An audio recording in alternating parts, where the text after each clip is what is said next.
a la directora de Extensión, Comunicaciones y Centro de Diseño Bernardita Brancoli y al expositor del webinar Derek Jones. Dejo con ustedes a nuestra investigadora Catalina Cortés, quien moderará la conversación con nuestro invitado. Hola, Cata. Hola, hola a todos. Buenos días o buenas tardes. Bienvenidos. Tenemos hoy con nosotros a Derek Jones.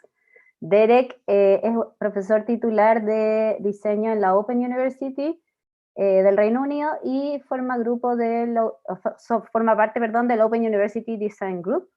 Derek ha trabajado hace ya bastantes años en el diseño de un curso que ha sido premiado internacionalmente, que se llama U101 Design Thinking.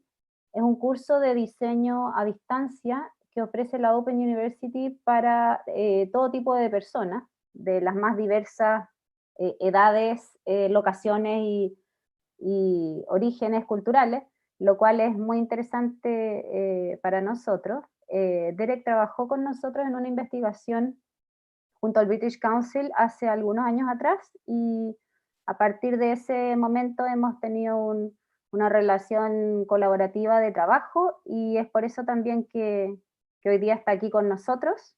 Así que le quiero dar, la más grata y agradecida bienvenida a Derek, y contarles también que Derek es representante del grupo especialista de educación en diseño del Design Research Society, y ha sido parte de la sociedad también por bastante tiempo.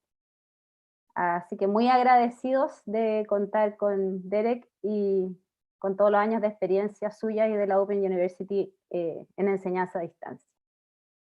Hola, hi Derek, welcome. Thank you for being here today.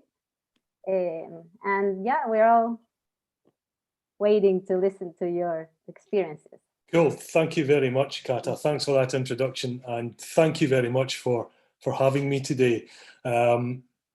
Yeah, as Catalina said, we've been working with Kata, Ursula, and other colleagues at UDD for a number of years now, and it's a great honour. Always is. It's always fantastic to reconnect, and particularly with what we're going to be talking about today, distance design education, because a lot of the work that we started, or that sort of, I suppose, sparked our interest of, or working with Catalina, was looking at design education in different contexts, different students, different situations, different economic, different political spaces, of how design education can be used in slightly different ways.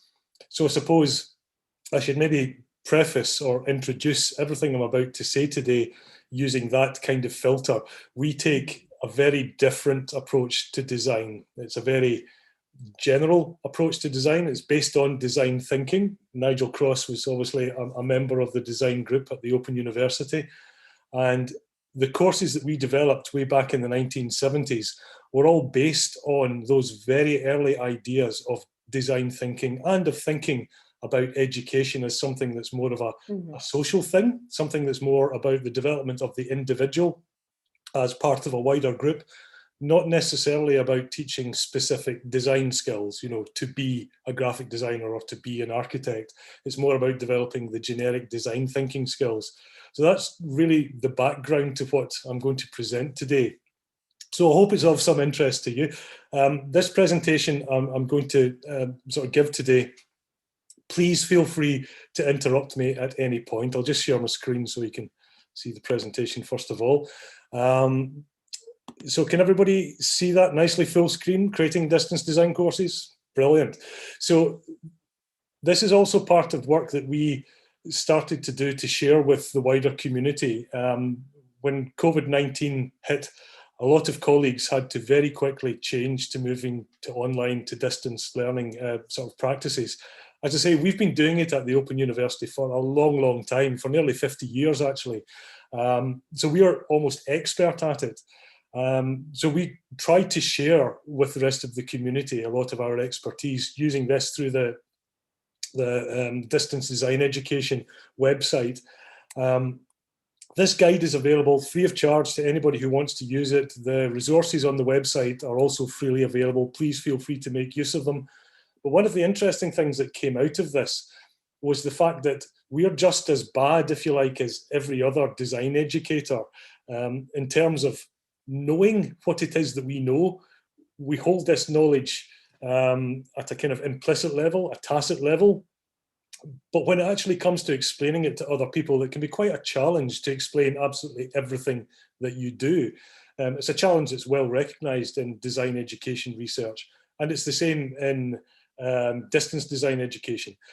I'm going to make a lot of assumptions about what it is that we do at the Open University, so please pick me up on any of these assumptions if there's any gaps, and particularly if there's any questions as I go through. I've got no problem with people interrupting. So what I'm going to try to do, I'm a bit of a visual thinker, so I've tried to kind of create this visual map of what I'm going to talk about today. It's primarily to do with how you engage student communities of learning, how you actually get students to be interested in and to engage with online learning. So I've got these two sort of maps, if you like, and it kind of goes from left to right by time. So students start over here on the left-hand side, and along the top, this is, if you like, the curriculum elements. So these are the bits of our course. They are the things that we ask students to do. They might be reading, they might be activities, they might be sort of peer-to-peer group things. It's whatever it is that is in our curriculum. That's the sort of top line, if you like. So you can see it goes from a lot of small activities to build up to large activities. And down the bottom, you can see a kind of visual representation of how we see the community developing. That at the start, on the left-hand side, we might see a lot of individual students who are slightly loosely connected. But as that moves along in time, we see that sort of grow into more communities or coherent groups, if you like, of practice. Now, these two things go hand in hand. The way that you design a course along the top, the structures and the things that you indicate you want students to do, as well as the stuff along the bottom, how students actually join together. Because this is the absolutely key thing, the most important thing about the way that we teach at the Open University. We are not there all the time, okay? We are not there in a studio. We don't share a space. We don't even do a lot of synchronous learning. All of our learning material, all of this stuff along the top, all of our curriculum, if you like, has to be able to be downloaded by students, to be studied by students, to be used by students independently of us as design lecturers, okay? And that's a massive, massive shift to the traditional way of teaching design, which is very much one-to-one, student-focused inside studios. So what we have to do is find ways of replicating a lot of those other implicit learning behaviours that happen in a one-to-one studio in a much more distributed environment. So that's the sort of stuff I'm going to talk about today. And believe it or not, it's a lot of stuff that you probably already do as design educators, because the biggest surprise to me when I started this course, my background is actually as a professional architect. I'm not actually an academic as such. Well, I suppose I am now. But when I started teaching a new 101, it was a complete shock and then a revelation to me that you don't necessarily need the teacher to be present when learning actually takes place in design, okay? So that's the big thing to try and keep in mind in this. So if we just go to the start, at the very early start, if you like, of one of our courses, in particular our entry-level module, what we try to do is get students engaged in lots of small activities, what we call quick wins.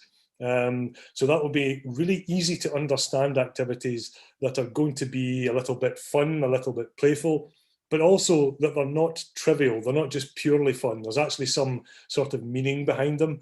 We try to use the word authentic. So it's maybe an authentic design activity.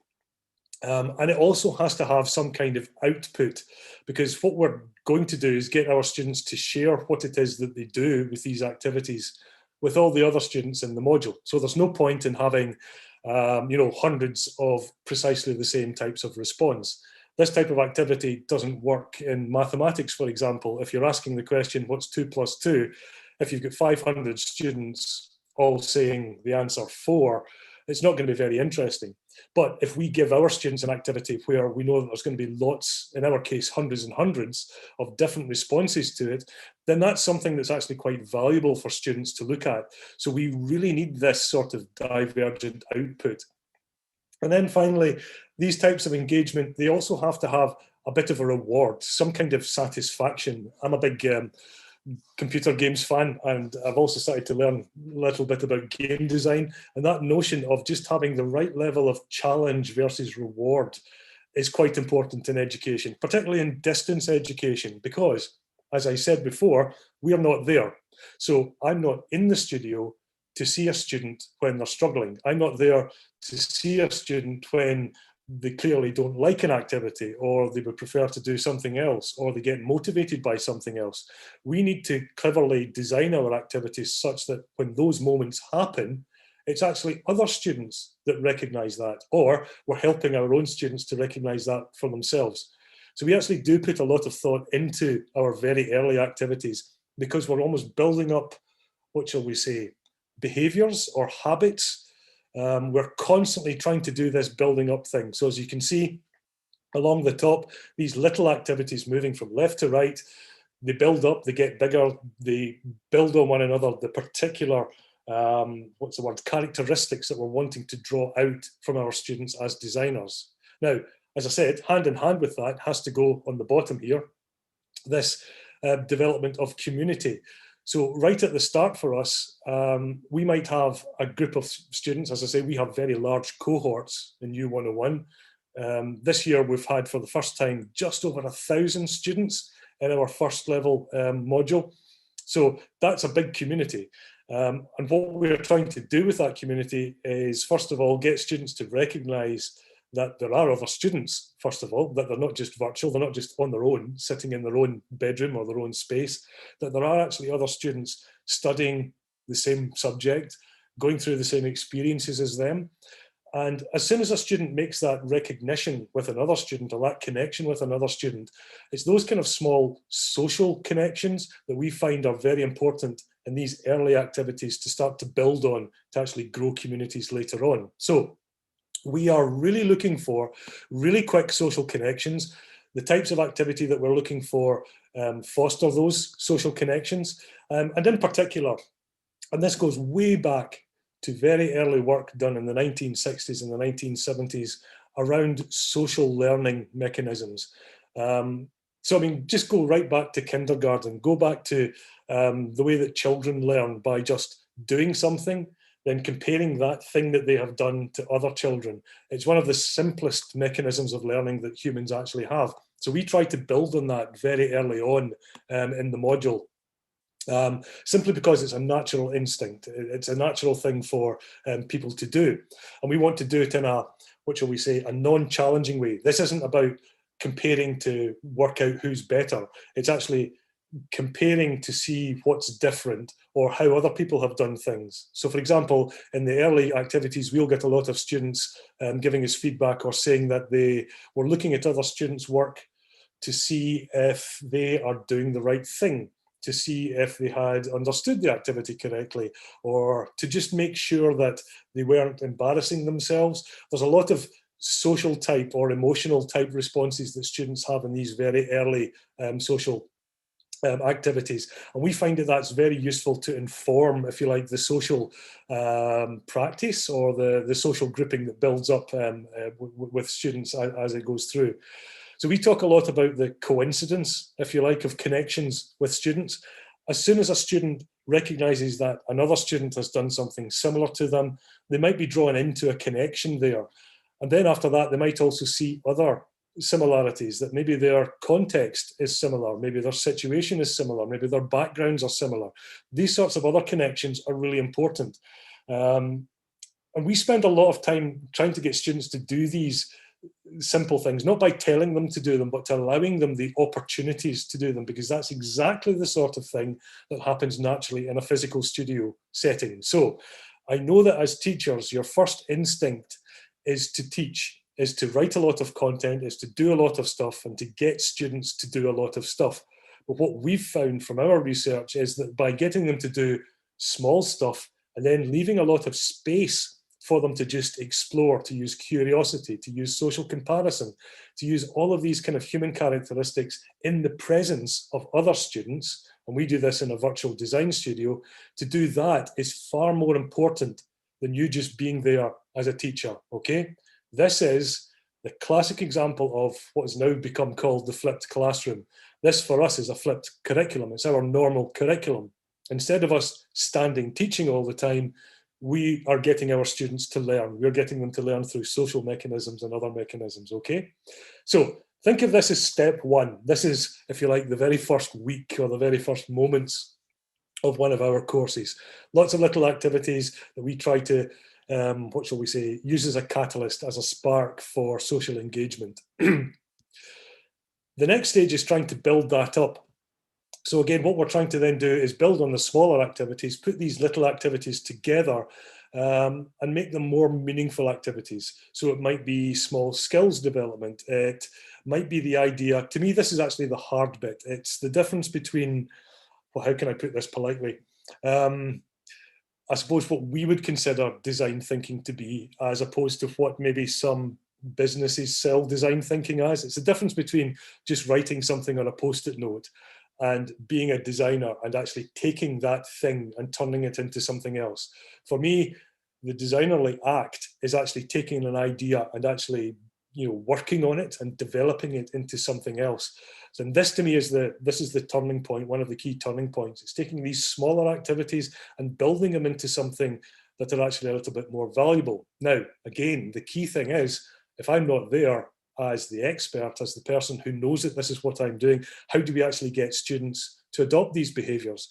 So again, what we rely on is the idea or the theory of design methods, that you can put smaller activities together to build them up into little recipes, if you like, little methods of ways of doing things. And sometimes it's okay to be quite prescriptive about how to go about these things. You know, if you're taking students through a step-by-step process and then allowing them also the opportunity to explore that process as well, that can be quite a powerful thing. So that's the type of larger activities that we are trying to develop at this moment. It's that notion of saying, so this was a valuable activity, and now I can see how using that activity leads me to even more valuable thinking as part of a bigger process, as part of a design process. And that's the essence, if you like, of a design method. At the same time, what's happening in parallel, again down this bottom sort of pathway here, is that we're starting to see stronger social connections develop.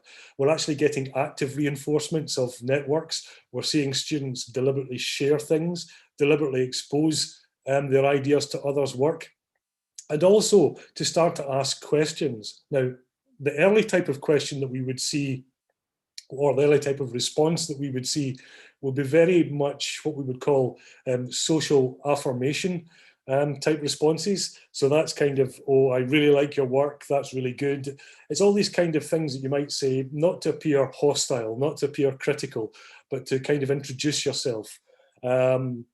But then what we'll start to see is the emergence of more specific questions as these activities get more and more complex, as they get a bit bigger. You'll start to see also students starting to do types of level comparison. And again, this is not about who's better or who's best, although in some cases it is. If you go back to the work of Festinger, I'll maybe type that name in later. He did a whole bunch of work, a whole load of work way back in the 70s, round about mechanisms of social comparison. And we don't just compare in order to compete. Sometimes we'll actually find people deliberately who are a little bit better than us or a little bit worse than us, in order that we do actually learn. Most people want to actually learn. They want to get better at something, and they're actually driven to do that. So they tend to be driven to find people that they can learn from. Now, what can sometimes happen is the worst case scenario. This is called the Dunning-Kruger effect, or the Kruger-Dunning effect. It's those people that think that they are actually way up here. So it's like me, when I think I can sing, and I'm not actually really a good singer, but I think I'm that good. So I compare myself to Celine Dion, when in actual fact, you know, I'm not that good at all. And that massive difference can actually be a problem. And I'm sure you've all come across those type of students, and it happens in both ways. students that think they are way better than they actually are, and students who are way better than they actually are but think that they're completely rubbish. And it's how you get those students into that sweet spot space of being able to socially compare that we find quite tricky. So again, what we rely on is the fact that we have a massive studio. We have, as I say, 1,000 students in this cohort. So it's always going to be possible for students to find a comfortable level for them to actually use these kind of social mechanisms. But again, what you have to do as a teacher is step back and allow the, well, as Sean would say, the right sorts of opportunities for students to find those sorts of spaces, if you like, of comparison. Now, to do that, you have to give up part of your curriculum over to this kind of process of social learning, of discovery, that, you know, it doesn't have a specific aim or objective. You know, you're not writing this as a learning activity, but you're allowing the time for it to actually emerge, just as you would in studio. You know, nobody complains that you might write in a curriculum and there's going to be 4 hours of studio this afternoon. Nobody then argues with that. Nobody then says, so what are you actually doing in that? Because 90% of that is just chatting to other students, just mucking about, picking your nose, doing all this other kind of stuff that is actually, from our research, more important sometimes than the actual act of design, if you want to think of it that way. So again, what I'm trying to stress here is that the curriculum part of it really goes hand in hand with the social grouping part of it. And I think the social learning aspects of both design education, whether it's in a community of practice of designers or whether it's working with clients, working with others, it's far more important than we've ever really given credit for. So moving on to the next stage, we take these mini methods and we build these up into bigger methods. So these are almost like precursors to project. So these are ways where students can actually take lots of individual activities and recognize that those activities go together to make up a mini method, and that mini method can then have a positive effect on a wider objective. This is almost at the project thinking scale now. And again, what we're trying to do every single time is we need to get students to articulate this or to demonstrate evidence of this, because as I say, we're working in a virtual studio environment. I'll show you a couple of images of it later on. So every time students do one of these little activities or a design method or one of these bigger mini methods, they need to do something. They need to output it, to evidence it, to show it, not for assessment, but for the sake of completing the activity, okay? So as far as students are concerned, the output is the result of the activity. Sharing it in an open studio such that other students, or an online studio, so that other students can see it, that's where the learning mechanism comes in. That's where the social learning bit comes in. So again, it's always important to have that kind of output as a focus. Now, again, most of the time in a traditional studio, a lot of that, it's kind of semi-hidden. It might be scribbles on a piece of paper at a drawing board, or things that happen in a sketchbook, or a prototype that's being worked up. Now, usually you will then see other students observe that or comment on it. And again, we see exactly the same thing happening in our online studios. This is what we want. We want other students to start to comment on ideas that are being developed. And we try to give them, once again, the space to do that. And that's where we start to see the beginnings, if you like, in the social side of it. The beginnings of more, what's the word? More mature social design activity. So this is where we start to see things such as social presence or cognitive presence, or another thing that we've started to see in our studios that we still haven't written about yet, but we'll get around to soon, design presence. Now, presence is the theory that you don't have to be just physically there for your personality to be presented, to be broadcast, okay? So for example, I'm not physically there in Chile. I'd love to be, because the weather here is absolutely awful. But even though I'm not physically present, I'm still giving enough information for you to get some idea of my presence. And again, that's really important to understand in distance education as well, that almost everything you do in an online and a distance setting is an indicator of presence. And sometimes you have to allow as many little bits of example of presence as you possibly can. But even early in this process, we start to see our students, what shall we say, present themselves as if they are designers. And that's what we would call the early forms or the early stages of design presence. This is them starting to say, you can view me as a designer, and this thing represents what I think of as a designer. In German, the word is Design Personal, no, is it Design Personal Gestalt? I can't remember it. I'm not even going to try to present it. But this notion of design personality is something that's recognized in a lot of other design courses, distance design courses, as something that takes quite a long period to mature. So right at the start, you've got to recognize that students need a bit of time and a bit of coaching to develop these sorts of things. So at this sort of stage, we're starting to see more advanced social mechanisms such as design presence, social presence starting to come out. And that usually aligns with certain stronger social networks emerging. So students will perhaps have regular contact with other students. These are called core stable networks.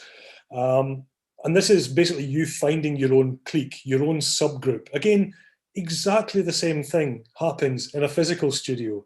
You have those groups of students that tend to cluster together for lots of different reasons. Some of them good, some of them bad. So what's good about, I suppose, what I'm trying to say here is that this stuff can happen in a distance and an online setting. It doesn't need to not happen, okay?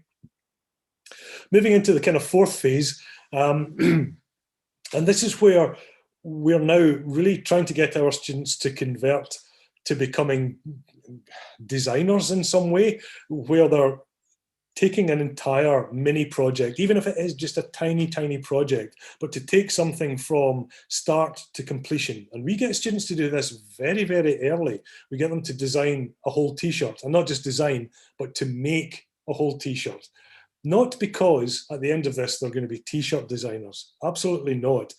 But to go through the whole process of making, symbolized through the designing of a t-shirt, okay? So we get them to go through a very early sort of ideation stage, creative stage, into a design development stage, and then into a making stage. And then finally, and into a, oh, my t-shirt failed to make properly, or it didn't do the thing I thought it was going to do. That kind of realization of when a design actually hits the real world and how it's actually always slightly different to what was in your head. That's the kind of bigger lesson that we have in our first, or one of our first assessment modes here. So again, what we're trying to do is show that there's a pattern to this, there's a process that you can follow. It's half dictatorial, if you like, so we're half telling students what to do, but at the same time, we give a bit of agency and a bit of space for students to experiment with what they do at the same time. And again, all the time, students are relating those smaller mini activities, the ones we did right at the start. They might be really simple things such as, I don't know, representing ideas or making something physical out of paper. They are still using those tiny activities. They're building them up using a design method, and then they're putting them together inside a mini project to start with. So there's this kind of continuity, both of the pattern, if you like, of what we do in our curriculum, and also the repetition of that.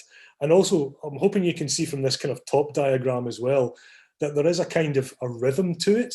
And again, you'll know this about your own design curriculum as well, the way that you teach in studio or in your own design classes, that there are these patterns. There's the areas where you do lots of stuff and you're really busy, and there's the areas where you're a little bit more reflective. So starting to be able to show these patterns and see these patterns is actually quite important as well. And I don't think that we show these very often in design education. We don't talk about it. I mean, this business of actually just dividing things into small activities, at the Open University, we call it chunking.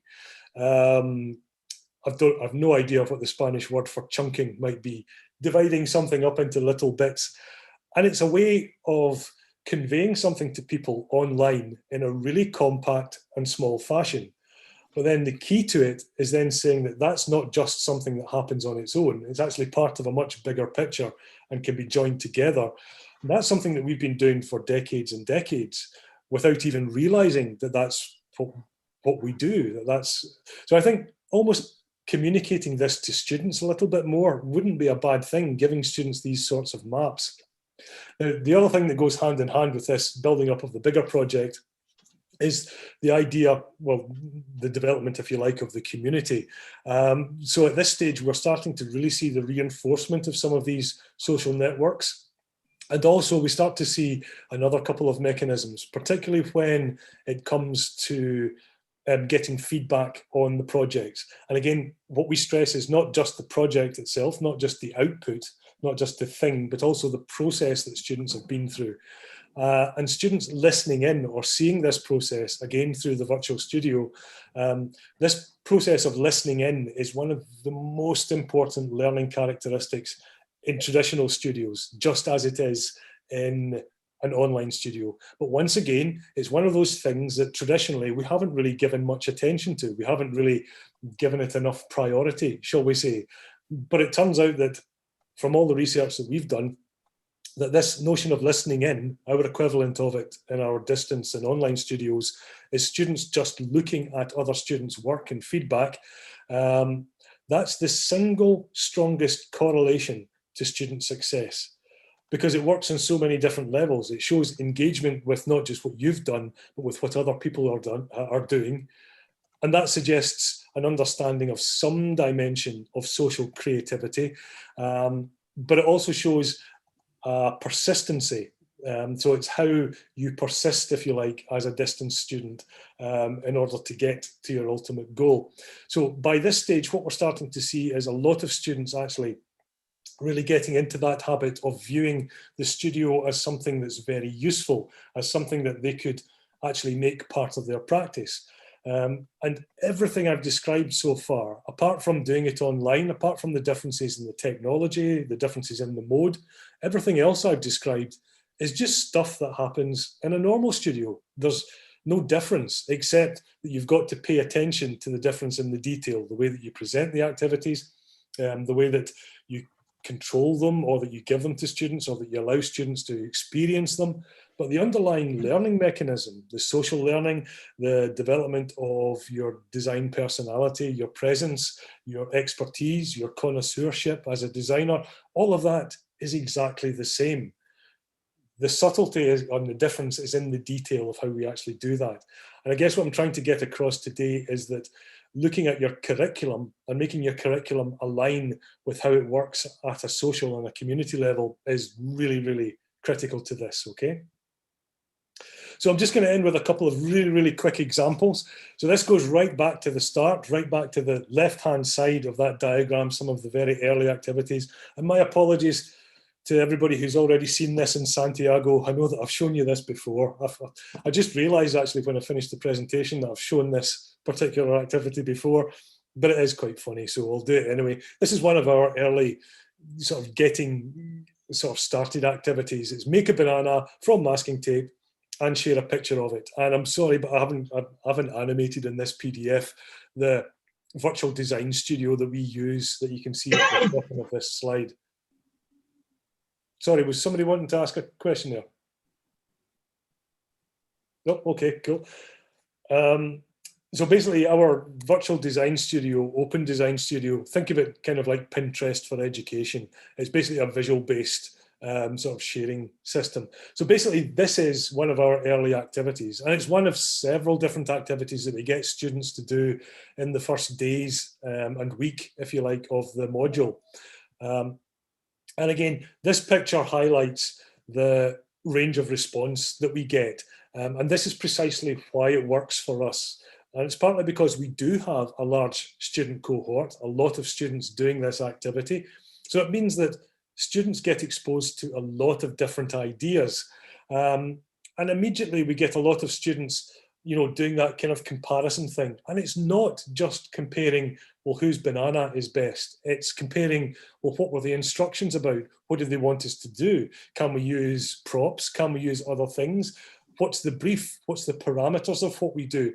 And we find that a lot of the conversation in the studio at this stage is round about expectation. It's like, if I think that the expectation is up here and I'm down here, how do I make up these differences? It's not just about quality at all. And again, a lot of the students that stand out in this activity tend to immediately get a lot of response from other students in saying, I didn't know you could do that, or I didn't think you could be that creative using this sort of activity. So for example, this one, it just shows sometimes, again, this is supposed to be a 5-minute activity, but it shows the level of detail that some students will go to simply because they know that this is going to be a socially shared activity, that they're going to be sharing their output with other students. And then of course, there is this one. And again, it's that notion of the activity being fun. And again, if this response, if you like, to the activity appears early on in the process, then suddenly you see another 20, 30, 40, 100 students responding in very similar ways. And you're always going to get that kind of difference, if you like, in response and difference in behaviour. And that's simply because in any studio, you're going to get different students responding from different contexts. And I suppose that's one of the other advantages that we have at the Open University. We're a completely open institution. We don't have any entry criteria. Anybody can study at us as a university. And that means that we have students from lots of different backgrounds, educational backgrounds, socio-political backgrounds. It's a complete divergence. And that means that the divergence of response to design challenges is also different. You know, at a traditional design university, design school, if you are teaching an interior design course, you're going to get usually a lot of students who are very interested in interior design and maybe have already picked up a lot of the language or the trappings or the precedents, if you like, of interior design in some way. We tend to be quite the opposite. It's arguably too far the other way, that it's so far removed sometimes from design that it can be quite challenging to bring students back in to show them what creative design and design thinking actually is. So that's the key to it, is balancing all of these kind of tensions and recognizing that precisely the same kind of tensions exist in an online setting as they do in a physical setting. So from those examples, with the right sorts of prompts, that creative engagement, it's not that it's difficult to do, it's almost quite the opposite. Your students, even if they are at a distance, they want to engage. They're actually eager to engage, and it's actually stopping that from happening is actually harder than encouraging it. So, you know, go for it. Go with whatever it is that students are wanting to do. I have to say though that getting these, like balancing these activities perfectly is actually quite tricky, but that's where we as designers come in. The fact that we recognize that you don't necessarily create a perfect solution, but that you can iterate, and that it's absolutely fine to iterate. Por favor, quien está hablando que apague su micrófono, que se escucha fuerte, gracias. Sorry, did somebody want to ask a question? Sorry.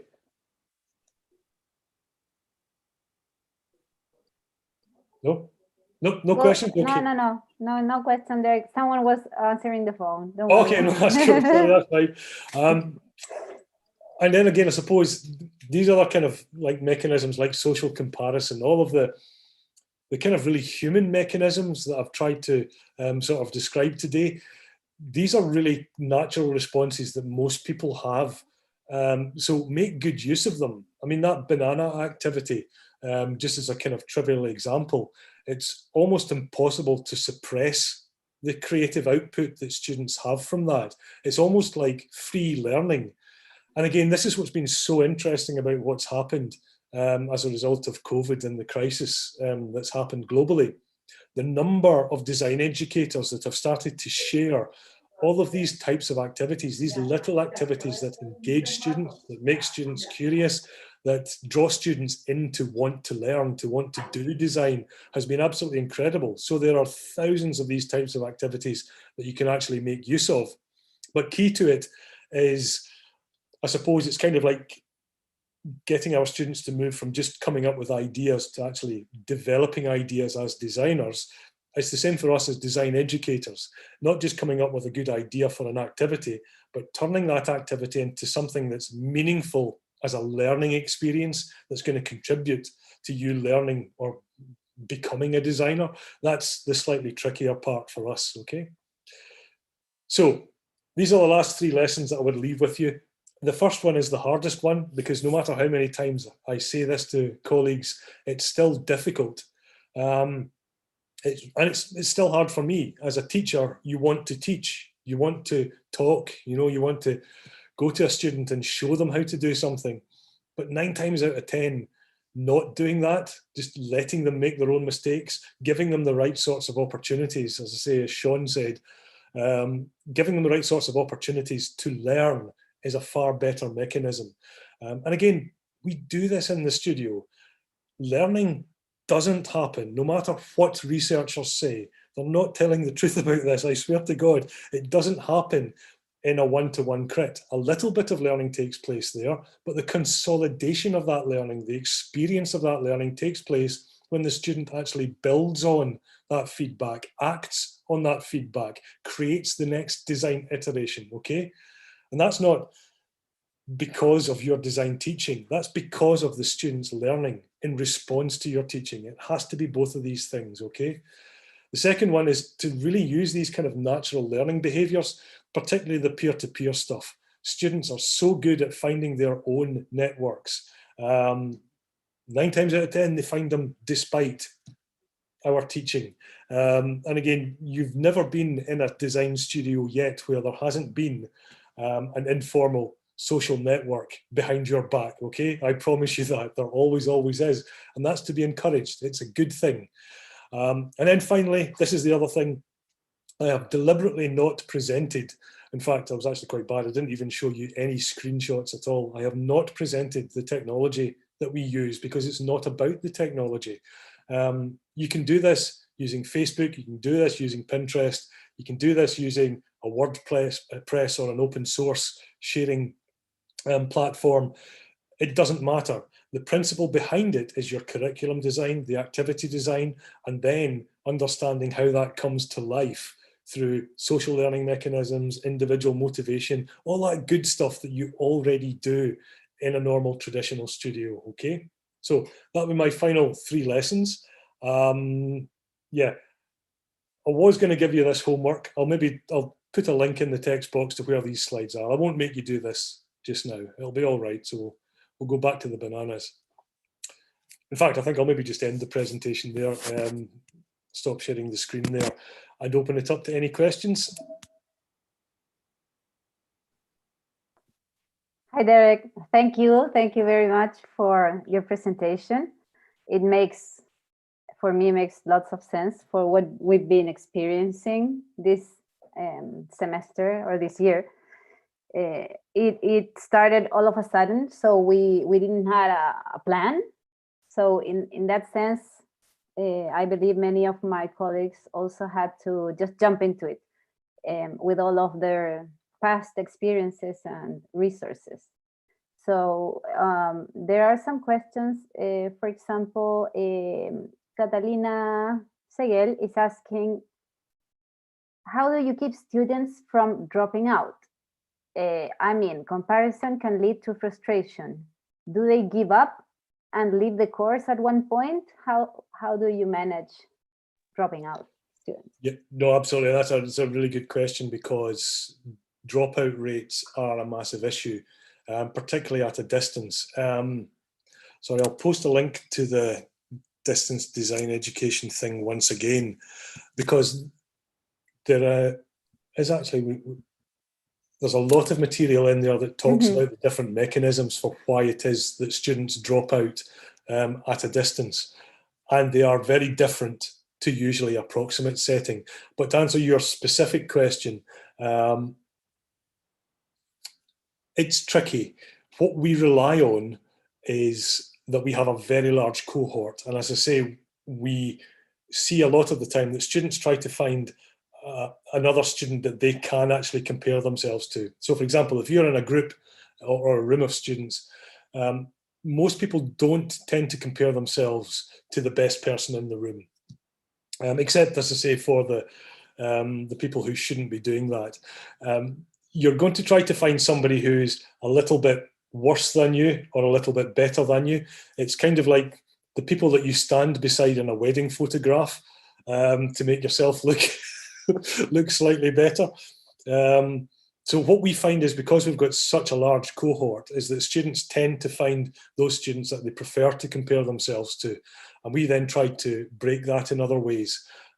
We also, despite the fact that I've been saying we rely as much as we possibly can on not having a tutor present, we do have tutors, and we really do rely on a tutor-student relationship. It's just a slightly different relationship. It takes part at a different pace, and that is one of the key mechanisms we have for stopping dropout, and for making students, or getting students, on the right path of engagement right at that early stage. So we have a lot of mechanisms where students can identify something that they don't like and then can do multiple things about it. And because if you don't catch that, in a normal studio, you can see that in students' faces, or you can have a discussion with them, or they might say, I'm thinking about dropping out. At a distance, some of the time you don't get that chance. Students just disappear. So as I say, our tutor relationship is really important for that, because a lot of the time what students say is the reason for dropping out is not the real reason. And again, I'm saying that from the point of view of understanding what reasons are. There's no need or expectation that a student should understand those reasons. It's only because, as a design educator, you should know those reasons. So again, we rely a lot on the tutors to do that, but it is a massive problem. There's absolutely no doubt about it, particularly in an online and particularly in a distance setting. There are other complications as well. Not easy. So how do you divide, for example, if you have 1,000 students in a course, how many students do you have for each tutor? How many 20. tutors do you have? About 20. That's usually our kind of sweet spot. I've also been a tutor on this module as well. Mm-hmm. Usually when I get up to about 26, 27, I find it quite difficult to give as much time to absolutely everybody. And as I say, it's a different pace. I'm not spending that one-to-one time with students synchronously. I try to do as much peer work as I possibly can. I'll respond via email, via messaging, via chat. Do a lot of sort of like small activities. It is constant, and it can be very difficult. Yeah. So Catalina is answering you with another question. After almost a year of online classes, I noticed some things are not exactly adaptable to online courses. Of course, our online programs were practically planned on the spot, unlike yours. But would you say your students are equally capable as any other design student, or is there anything you feel can be improved? Brilliant question. And it's a brilliant question because I don't know the answer to it. And I'm not aware of anybody really truly knowing the answer to this, because I think to date, we haven't really understood what the real competencies of students are from traditional design studios. Most of the time we're satisfied because they can pass a professional exam or because they go into practice. And as long as somebody can, spit out a poster or can knock out a quick sketch for a building or is reasonable enough to begin the learning process to become a designer in practice, then that's okay. Nobody's had to really kind of ask it. We're only now asking this question of what are the upper limits to what you can do at a distance. Now, I think we've come across a few of them over the last year, and they tend to be round about very, very specific motor and physical cognitive skills, embodied cognitive skills. So, for example, really heavily involved making skills, some textiles type stuff, although there's a lot of other conceptual stuff that good textiles designers, design educators have managed to translate. But to date, we just haven't had the language or the research to actually be able to compare these types of spaces to say, well, how would you even ask that question? How would you evaluate it? My gut feeling on this just now is, one, we don't have enough knowledge of how to actually make that comparison, just as I've actually said. Second of all, I think what we do very, very well at the Open University is develop generic competencies in people that could lead towards more specific design skills later on. To be quite honest with you, I think we could take a lot of our material and put it into very early years education and actually help students develop a lot more non-goal-oriented educational outcomes, but that's just my personal opinion. So the honest answer is don't know to that. We're now starting to really look at what type of graduate it is that we had. So I mean, some of our graduates, well, one of our graduates from the Open University is the head of Jaguar Land Rover design. Yet other people have gone into local government, into policy making. What we find is that a lot of our students make use of these skills, abilities, competencies in lots of different areas. But if you were asking me directly, could you imagine that one of my students could be an architect? I would have to honestly say, no, I wouldn't be comfortable with that because we don't do enough of that very specific learning. But I am aware of some architecture distance design courses that do that. So for example, in India, Indira Gandhi University has a fantastic distance architecture course. But again, it's very, very specific. It's designed to do precisely that. So. Yeah, very interesting. Is that a good non-answer? Yeah, we have another question here from Oscar Huerta. How can one encourage students to ask questions when you are in synchronic activities? That's a tricky one, Oscar. Again, it's I suppose the question might be, do students have to ask questions when they're in synchronous activities? One of the things that I think I'm hoping many of you might have noticed if you've moved to online or to distance education is that some students who would normally be very vocal in a physical studio are now less vocal in an online space, and some students who would not normally say anything are now suddenly saying things. Different spaces encourage different people to communicate in different way. So I would maybe turn the question or change the question slightly, Oscar, and maybe re-ask what are the range of ways that you want students to inquire in your online space. It's maybe not just about asking questions. It might be about, I don't know, maybe ringing the perfect bit on the whiteboard that you're not sure about, or maybe talking rather than typing questions, or typing rather than talking, or interacting in different ways. And also, we shouldn't, I don't think, put as much pressure. Again, this is me coming from an Open University perspective, where we do have a lot of students with a lot of very specialist and intersectional additional learning needs. So we have to be very careful about forcing people to talk in front of other people, because it can actually shut people down. It can give them cognitive overload. If you're autistic or Aspergic, that can be a terrible thing to be forced to do. If you're shy or introverted, it can be a terrible thing to be forced to do. And again, I've worked with introverted Aspergic professional designers as well. And when you work with them in a team, you naturally learn how to engage with different people. So again, why do we not do that as design educators? Work in those type of team-based ways of collaboration rather than forcing maybe particular types of communication. I don't mean that to challenge Oscar or to challenge confrontationally in terms of the word question. But it is worth thinking about, like, the different ways that we ask students to engage. Here's another example. The first time I gave an online distance tutorial, it was awful, absolutely awful. I was like speaking, there was no feedback. I didn't have a clue what was going on. It was terrifying. Now just imagine that that's the first time that a student is going through that in an online distance setting and somebody is forcing them to say something. So again, it's always worth flipping that and looking at it from different perspectives, particularly that one of engagement. Again, our research shows that a student that comes to a tutorial or is in an online space and listens is just as likely, if not more likely, to succeed than a student that doesn't, or a student that contributes, believe it or not. Oh, sorry, that's the other quick finding, sorry. Yeah.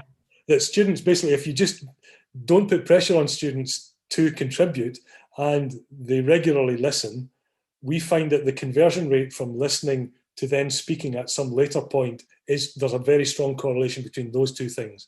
But you can't, A, force it, and B, you don't know when that might happen. And usually for my quiet students, what I find is when one of my quieter students says something, man, you want to listen to that. It is usually, you know, they've been waiting, and they are going to say something really, really good, by the way. So. Yeah, that's true. That's true. I was wondering, Derek, you were describing about chunking information. I was thinking about theories of learning and of cognitive management of information. So I was trying to think about, how do you plan your class? You have your learning objectives. How do you plan the learnings that you want your students to have in relation to these different stages of smaller activities, then a little bit larger? How do you connect like the cognitive aspect? Because I feel there's a lot about psychology and theory of learning behind. Yep, which probably we should know or manage anyway in our presence classes, but now at a distance or online, it's more evident. Yes. Or you need to plan it in a more I don't know, planned way, because it's something that it's more alive, I feel. Yeah. I don't know, that's my perception, but. Oh, no, I completely agree, Kata. We have chunked material since we started at the Open University. I think that arose from a recognition that you're not there as a teacher. So giving something that is a kind of a little bubble of something that makes sense on its own, and that you know you could give to somebody that they could do in a reasonable amount of time, it just kind of made sense from the start. Now that naturally translates to a design setting, whereby that's almost exactly the way that you would scaffold the learning or the experience of designing with students. You don't get them to start with a 6-month project to design a hospital. You start with little activities of analysis, of understanding and going through it. But to respond to the general question, we also, we design our courses. So we act as designers, and taking a student-centered approach is no bad thing, you know, to start from that premise of, well, if I'm getting this as an activity and then I do this and then I do this, what's my experience? So almost like working through the user experience of it. That becomes really important. And even just the way that I visually showed that, we've also started to almost map out visually. So again, I'll use another game design analogy. If you're constantly at 100% cognitive arousal, playing a game all the time, it doesn't work. People become exhausted. They actually can do quite serious harm to themselves cognitively.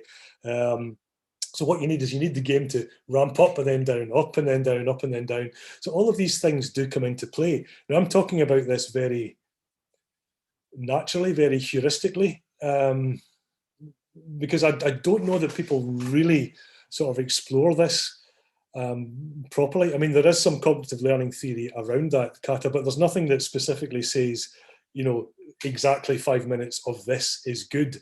So I think using your own judgment, and particularly contextualizing it for your students, and also taking on board a lot of the warnings and lessons, I think, from what's been happening with mental health as a result of moving to online, definitely need to take a lot of that stuff on board. We try to do as much as we possibly can offline. We try to be online as little as we possibly can. And when you're going online, that it is a relatively high cognitive arousal state. You're going online, you might be sharing something, you're excited about sharing it, you might be nervous about sharing it, you then it drops down, and then you get a bit of feedback about that. But then you're back to being offline. You're back to your sketchbook. You're back to doing stuff. You're back to your comfort zone. Again, we do this in studio. You have your desk, your space, your sketchbook, and then you have the pin-up, the crit, the wall, or whatever it is, the showing everybody. And then you go back to your desk space and you have a right good cry and you punch yourself and whatever it is. You know, you need these tempos, these moments. Again, if you move everything to online and think that everything can be the same and you don't have to think about that sort of stuff, then that's a problem. So yeah, I completely agree.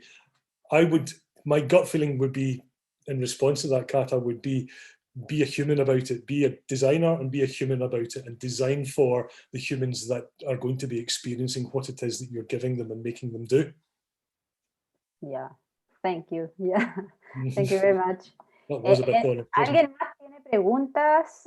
Anybody wants to ask their question directly to Derek? No? People?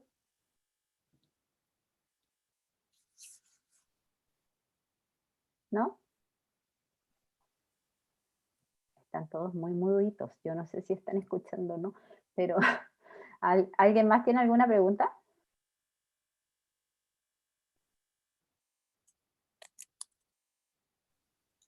¿Berna?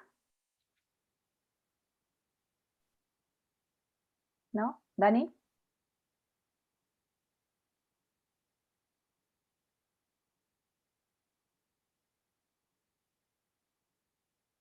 Yeah. See, they're asking if the webinar is gonna be available, and yes, it's gonna be available. So, and I'll post the link to the guide, the online distance guide. It was written really quickly, so it was written to respond to colleagues, so it does need to go through another iteration. But for anybody who's interested in online and distance learning, there's some interesting stuff in there, even though I say so. Here, there's a question I had missed. Sorry, Derek. Daniela Reyes, she's asking about the role of technology in the online education setting. Would you recommend any specific tools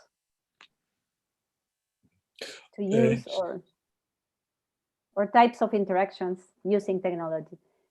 Yeah, as I kind of said at the end of the presentation, I deliberately stayed away from the technology because it's the underlying motive and the reason for the technology that works. One of the reasons that Facebook works is because it relies on social mechanisms, and Zuckerberg recognized very early on that there's no point in designing you can't design social network software anymore, they're too complex, but allowing the features that users want and then modifying them enough so that they can get what they want to monetize it back out of it is the way to do it. So we use really, really simple tools where we possibly can. We also use open source tools.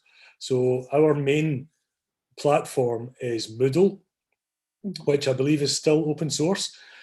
Basically, all of the stuff that we, all the forum tools, all of the Open Studio tools that we have, it's all available freely on Moodle.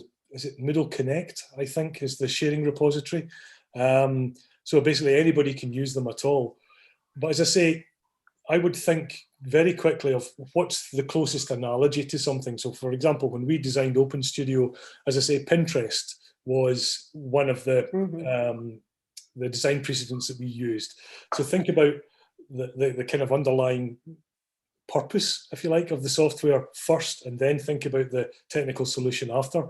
What we tend to use is that as our guiding principle. And then second of all, to make the software as frictionless as we possibly can is our second guiding principle. So one, what do you want it to do? Really basically, for example, share images, share stuff that people can use in a kind of studio setting. And then second of all, get rid of all the features that you don't need and only add them when you think you do need them. It tends to be a better way because software goes wrong, and every time something goes wrong with software in a distance learning situation and an online learning situation, you lose a student, okay? It's as simple as that. Basically, students get weary of stuff not working, and the more they get weary of that, the less likely they are to engage with your subject. It's horrible, and it's not my fault that computers were designed by young males and that the whole of our software environment is designed for a business setting, not for an education setting properly. Never mind, so little software is actually designed for a design setting properly. But there we go. Thank you. Neiro Soto is asking, how can you evidence the effectiveness of your method? How can you know if it's giving you good results? Cool. So we do quite a lot of research on this. Only recently, though, actually. So first of all, we know it works because it goes through, if you like, an education system, a quality assurance system. We have external reviewers that look at our courses that say that this is on a level with other courses in the UK to do X, Y. So you've got all that kind of stuff. But from a research point of view, that will never look at, well, what's the actual activity and how does that lead to learning? So we also do scholarship and we also do research in those spaces as well. I could share some links to some of that research. Some of it's quite boring and technical, but our last study was a really quite a large scale study over a number of years, looking at thousands of students, looking at what they did in the online studios, and then trying to understand what does that tell us about their behaviour? What does that tell us about how they're learning? And that's how we've come up with the sort of introductory model that I've presented to you today. It's the only model that kind of explains all the data. So, as I say, though, we've only just recently started it, and there's still comparatively very little research that actually looks at the effectiveness of studio education in proximate and traditional studios, never mind in virtual studios. So as I say, we do a lot of research in this area, and hopefully it'll be good to do even more in the future, particularly if we can start to get to conversations where we're actually talking with colleagues running different studios, so we can actually say, well, how might we compare things? How might we contrast things? How is it that we know what we're talking about? Are we talking at the right level of detail? And also, and this to me, this is what I'm really passionate about as a design educator, researcher, that we start taking our own responsibility for this, and we're seeing some researchers do this. It's not just cognitive learning theory, but that it's cognitive learning theory applied to design education theory, or communities of practice theory amended to suit design pedagogy or education, so that we actually start to build our own deep theories of learning. And traditionally, we haven't really done that particularly well. We've relied on studio, we've relied principally on architects and architectural research to just kind of do it. And I think we could, we could be a lot more rigorous and a lot more, coherent in that area, to be blunt about it. Yeah, thank you, Derek. Berna Brancoli is asking, is this methodology applicable to other disciplines? Yes, generally it is. In some ways it is. So the studio that we use, it's also used on 40 or 50 other different courses right across the spectrum, from business right through to social science to science as well, by the way. The key to this is you get an activity, you do something, you share the output of that activity. If the output is sufficiently divergent, other students will be interested, other students will be interested in what you've done, and you can actually, build up on that. I think it's different the way that we use it in design, because we take a different value from that and we build on different values that come from that output. Because as designers, we're interested in almost that moment of curiosity and how do you take that to the next stage, whereas perhaps a scientist or a science student might be just interested in the observation and that's it, nothing more. Now we are trying to convince our science colleagues that becoming a bit more curious about these things, and well, Kata, your research in mathematics, exactly the same thing. So imagine asking mathematics students to do something completely different, to engage those other cognitive bits of their thinking. Again, it's another area that I think has massive potential, and I think where design educators could offer so much. Preaching to the converted here with Catalina. I don't know if you want to comment on that as well. Go on, plug your research. Yeah. I've always been interested in cognition, and especially now in how the way we learn or we engage with learning in design can contribute in other areas of knowledge, and not necessarily or only in design. So yeah, a lot of what you've been describing about engaging socially, I think it's very important. That's something we're using in our project. Tami, with Francisco Zamorano. For us, it's very important. Also, tangible and distance at the same time. So we are trying to analyze what happens when you can be present in some moments and not all of the moments. So how do you construct this learning experience being physically present and non-physically present? So what do you do when you are physically present and what do you do the rest of the time? Because probably next year for us, we're preparing for that blended situation. We are using that blended situation right now too. So we have some students coming in and other students are online. We are trying that HiFlex technology these last weeks, and it's been very interesting because at a time I was trying the class and I realized I was trying to keep more engaged with the students that were online and not with the ones that were there in the room. So it's a hard thing to manage. Very completely agree, Catalina. I mean, 10 years I've been doing the distance stuff, and the hardest thing for me is still when you do a hybrid seminar, like balancing the equity of presence in those two. I wonder whether it is, well, what we've found at the Open University is if people are physically present, it's easier giving them laptops and making them go online. Believe it or not. It's really difficult. That's really difficult. It's hard. Yep. So we have a last question here, Derek. Sorry. Matias Ferrari, what would you suggest as a starting point for teachers who have taught in class for so long to migrate their methodology to online?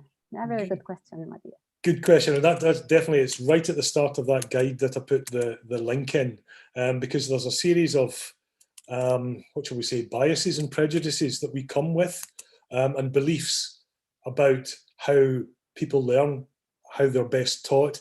And I know that a lot of my biases and prejudices when I started online teaching, they were really challenged. It's really difficult to get your head around thinking in a completely different way.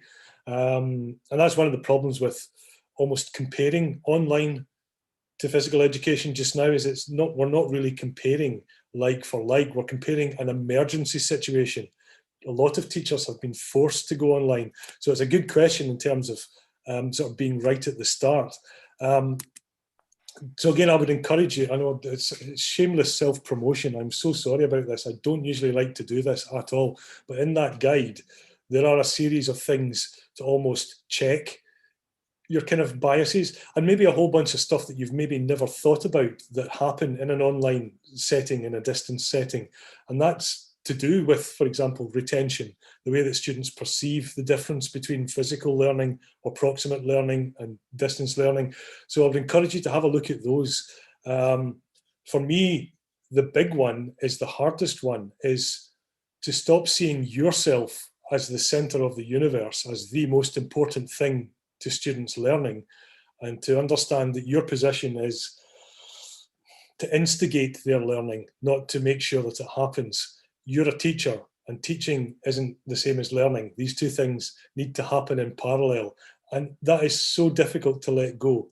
It's so difficult to come up with a good activity that you can trust and that you should trust your students to go away and do. But that's what you have to do. That's the key to it. Another top trick that I would give you for this is to tell students that, is to be honest with students on that, and to say, look, I'm going to try these things out. Some of them are going to work, some of them are not going to work. I'd like you to help me with that. And by the way, if you come up with a better one, we might use your activity next week as well. So bring your students on in that journey as well. But I've said this so many times before, over the last few months, speaking to colleagues who've had to pivot, have had to change within the space of sometimes months or weeks or even days.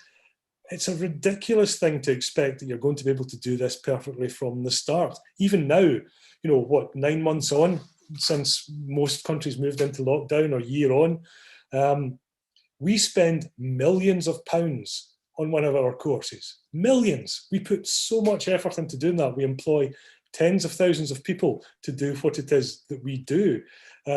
It's not fair for you to be expected to do all this and do all this perfectly.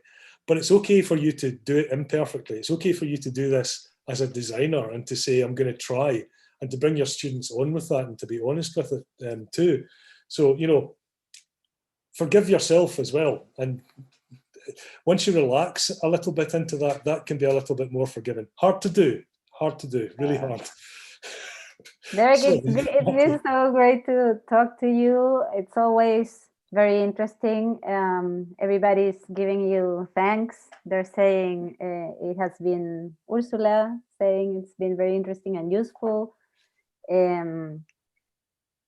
Everybody is interested, and I think as you were suggesting, a good way to keep in the conversation is to read the guide and also to join, because anybody can join the distance design education group, no? You have on the website. So probably invite everybody to join, and Derek is holding meetings. I don't know if it's monthly meetings or, Derek? We might move back to monthly. Yes, every fortnight, every 2 weeks. So next one, hopefully in 2 weeks' time, might be from Kenelwe, who's going to give a South African perspective, looking at decolonizing the design curriculum in South Africa. Hopefully, not confirmed yet. We'll see. We'll let everybody know. So thank you very much. Catalina, muchas gracias, Derek, por estar hoy día presente. Y muchas gracias a todos quienes nos escucharon hoy día. Y queremos invitarlos a que sigan nuestras actividades a través de Instagram en @diseñoudd. Y esta charla va a quedar grabada en UDD TV, va a estar disponible desde mañana para que puedan verla nuevamente. Muchas gracias a todos, nos vemos.